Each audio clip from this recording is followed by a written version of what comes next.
On peut le dire comme ça, c'est l'idée. Hein.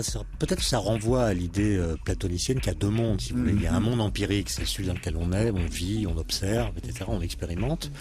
Et puis il y a un autre monde qui est un monde plus pur, entre guillemets, plus abstrait, un monde législatif, dans lequel se déploient les lois physiques. Et ça pose évidemment la question du lien qu'il y a entre le monde, enfin l'univers, disons, le monde physique dans lequel nous sommes, et puis les lois qui l'organisent. Est-ce que les lois sont dans le monde ou est-ce qu'elles sont transcendantes par rapport au monde, c'est-à-dire extérieures à lui ? Ça, c'est des questions qui m'intéressent depuis longtemps. Pour moi, ça s'approcherait de l'univers numérique, par exemple.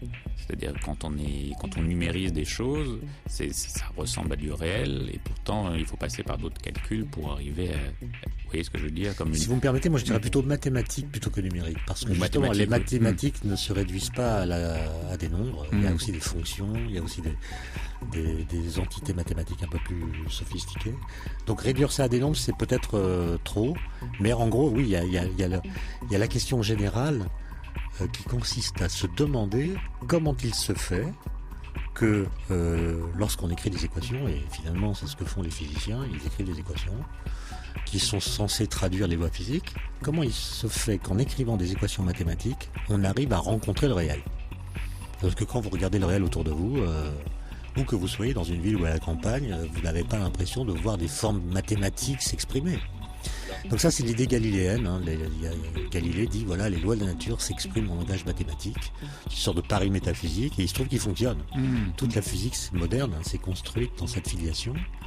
Et moi, ça m'a toujours étonné que voilà, on fait des calculs, on fait des mesures, et ça donne le même résultat. C'est quand même un choc. C'est pour comprendre ce qui naturellement se produit.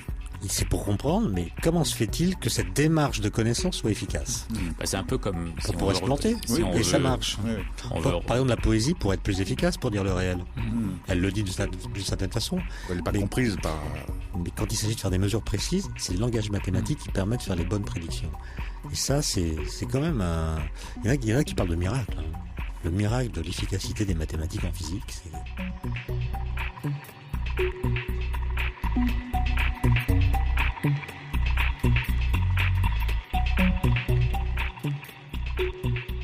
Vous êtes bien sur Radio Nova, vous écoutez le Pudding, avec aujourd'hui comme invité le physicien Étienne Klein.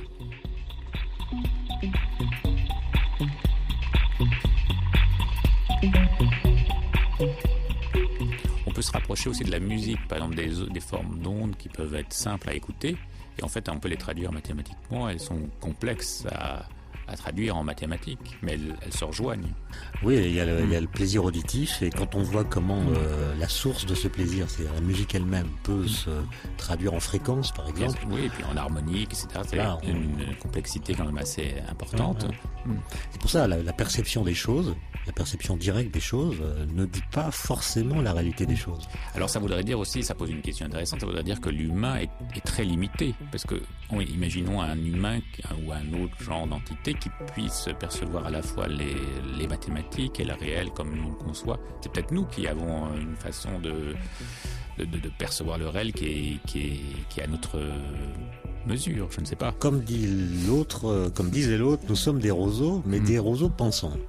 Et je pense que c'est la clé du mystère. C'est-à-dire, vous dites on est limité. Certes, on est limité par rapport à ce que pourrait être une intelligence dite supérieure. Mais quand on dit limité, il faut dire par rapport à quoi ? Bien sûr. Et en même temps, je trouve que, par exemple, si vous regardez la physique du XXe siècle dans son ensemble, le fait qu'on ait pu prédire l'existence de nouvelles réalités physiques, de nouvelles particules par exemple, ça veut dire que ces mathématiques dont je parlais nous donnent une sorte d'efficacité qui nous permet non pas de décrire la nature de façon complète et fidèle, mais de la toucher.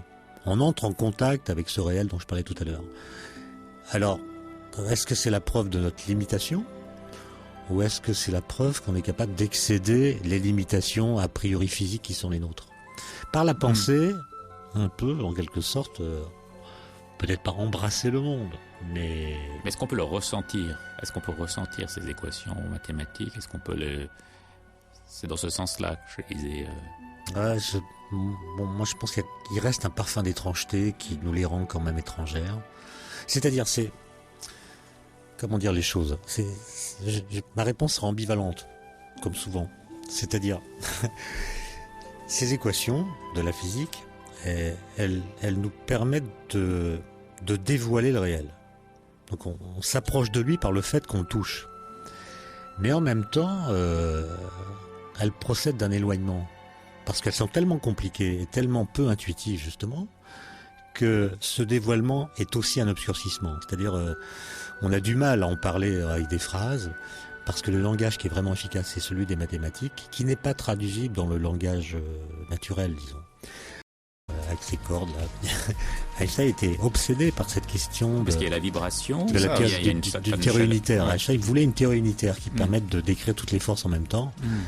Il est mort avant qu'émergent ces hypothèses liées à la théorie des supercordes, mais je pense que ça l'aurait intéressé. Et ça, c'est très nouveau, la supercorde. C'est une non, c'est vieille histoire.